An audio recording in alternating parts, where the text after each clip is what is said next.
নমস্কার বন্ধুরা, কেমন আছেন সবাই? মেঘার লাইফস্টাইলে আপনাদের সকলকে স্বাগত জানাই। আজ বুধবার, মেঘে স্কুলে পৌঁছে দিয়ে দুজনে চলে এসেছি নার্সারিতে। কয়েকদিন ধরেই ভাবছিলাম কয়েকটা ফুলের গাছ কিনবো, কিন্তু সময় হয়ে উঠছিল না। শনিবার রবিবারগুলোতে উনি বাড়িতে থাকেন, কিন্তু জানেন সেদিন তো মেয়ে বাড়িতে থাকে, তাহলে তো ওই দিন আসা হবে না। তাহলে এই যে ফুলগুলো দেখছেন, ওগুলো আর হয়তো একটাও থাকতো না। ওনার খুব একটা আসার ইচ্ছে ছিল না, কিন্তু আজ না এলে জানেন কালকের থেকে মেয়ের দেশের আর ছুটি পড়ে যাচ্ছে প্রায় 2 সপ্তাহের মতো। তাই বললাম খুব একটা দেরি করব না, টুক করে কয়েকটা গাছ কিনে চলে আসবো।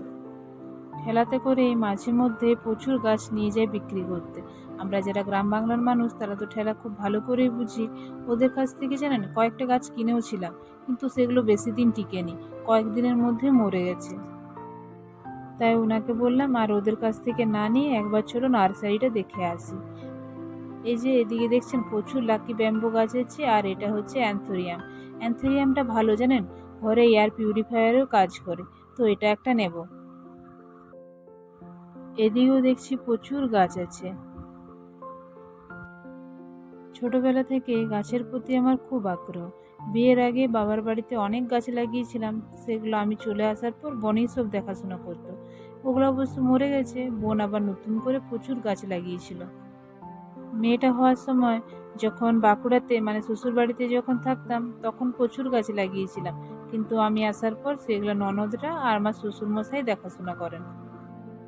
এই যে গল্প করতে করতে আমার গাছ কেনাও হয়ে গেছে। নিয়েছি একটা বেগুনি কালারের ডালিয়া আর সাদা কালারের গোলাপ, আর নিয়েছি লাল কালারের ওই অ্যান্থোরিয়ামটা।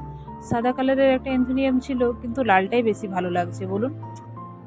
আরও কয়েকটা গাছ কেনার ইচ্ছে ছিল, কিন্তু জানেন আমরা তো এখানে রেন্টে থাকি, তাই আমাদের ব্যালকনিটা একটু ছোট। আগের থেকে কয়েকটা গাছ ছিল, কিন্তু আর বেশি গাছ নিলে হয়তো জায়গাতে হবে না, তাই 3টের মতন গাছ নিচ্ছি। আর অ্যান্থোরিয়ামটা যেহেতু ইনডোর প্ল্যান্ট, ওটা ঘরের মধ্যেই রাখবো। অনেকটা দেরি হলো, ওনারও আর ভালো লাগছে না, কিন্তু যাওয়ার সময় এক গিফটের দোকানে যেতে হবে। পাড়ায় আজ বিকেলবেলায় এক বাচ্চার জন্মদিনের নেমন্তন্ন আছে, তো ওর জন্য ভাবছি গিফট কিনে বাড়ি ফিরবো। বাড়ি ফিরে এসেই চলে এসেছি প্রথমে রান্নাঘরে। যাওয়ার সময় ফ্রিজ থেকে মাছগুলো বের করে দিয়ে গেছিলাম, দেখছি বরফটা ভালোভাবে গলে গিয়েছে। একদিকে বসিয়ে দিয়েছি সবজি দিয়ে ডাল, এবার এই মাছটাও রান্না করে নিই। এই পমফ্রেট মাছগুলোর ভাবছি সর্ষে বানাবো। মেয়ের জন্য একটা ভেজে তুলে নেব, আর আমাদের জন্য সর্ষে বানাবো। যে তেল গরম হয়ে গেছে, এক এক করে মাছগুলো ছেড়ে দিই। মাছ ভাজতে ভাজতে আমি মাছ ভাজার এক গল্প শোনাই আপনাদেরকে। ছোটবেলা থেকে আমরা দাদুভাই ঠাকুমার কাছে বড় হয়েছি। বাবা যেহেতু বিএসএফে চাকরি করতেন, ওনার বেশিরভাগ সময় তো বাইরে কেটে গেছে, আর ভাই খুব ছোট ছিল, তো মা তখন গ্রামের বাড়িতেই ভাইকে নিয়ে থাকতেন। একবার দাদুভাই মাছ নিয়ে এসেছিলেন বাজার থেকে। সেদিন ঠাকুমার শরীরটা খুব খারাপ ছিল, তো দাদুভাই বলল আজ তুমি মাছ রান্না করবে। তখন আমি মাছের কিছুই জানতাম না।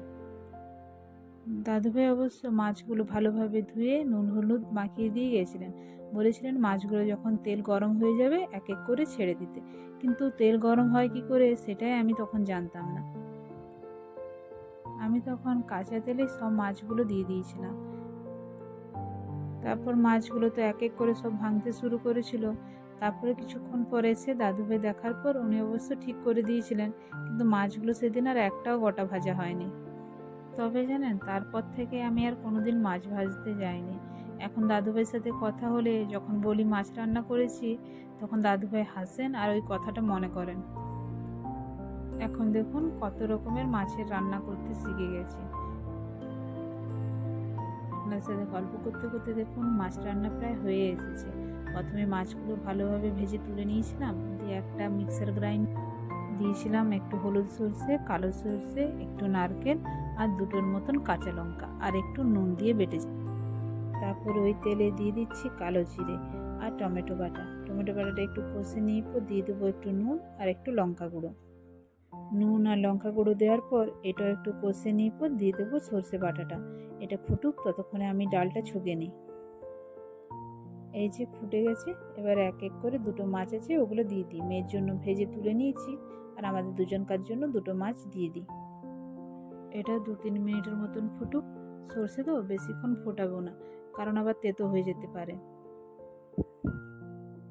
রান্না শেষ, এবারে স্নান করে পুজো সেরে যাব মেয়েটাকে আনতে। নামাবার আগে দিয়ে দিলাম একটু কাঁচা সরষের তেল, এতে টেস্টটা আরও বেশি ভালো হয়। এখন 1:30 বাজে, মেয়েকে নিয়ে ফিরছি বাড়ি।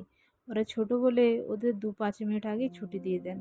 এখন ওদের স্কুলে চলছে পরীক্ষা, খুব একটা গেটের সামনে কাউকে দাঁড়াতে দেন না।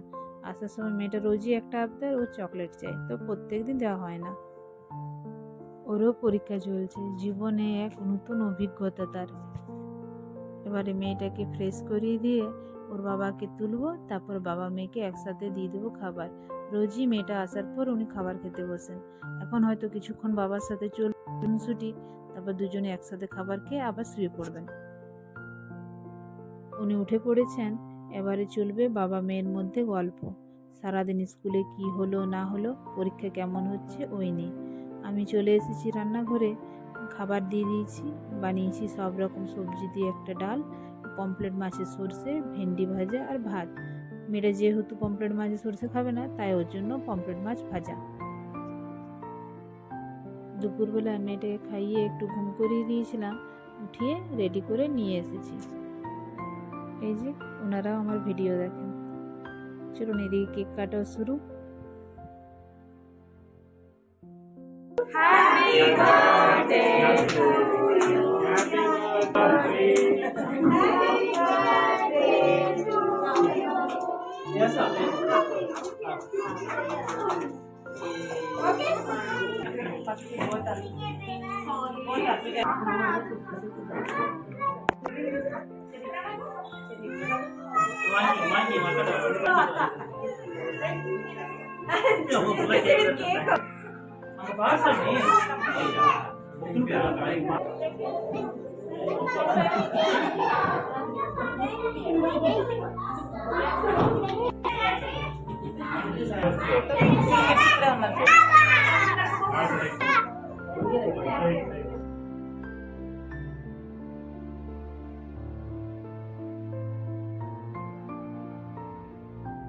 এই পাড়াতে প্রচুর বাচ্চা, প্রায় দিনেই কারো না কারো জন্মদিন লেগেই থাকে। আর বাচ্চারা যেহেতু খুব ছোট, ওদের সাথে মায়েদেরও নেমন্তন্ন থাকে। সবার সাথে খুবই সুন্দর একটা দিন কাটলো। ওরাও খেলুক ওদের নিজেদের আনন্দে। তাহলে চলুন ভিডিওটা এখানে শেষ করছি। আপনারা সকলেই ভালো থাকবেন, সুস্থ থাকবেন, সাবধানে থাকবেন। আপনাদের সকলের সাথে দেখা হবে আমার পরবর্তী একটি ভিডিওতে।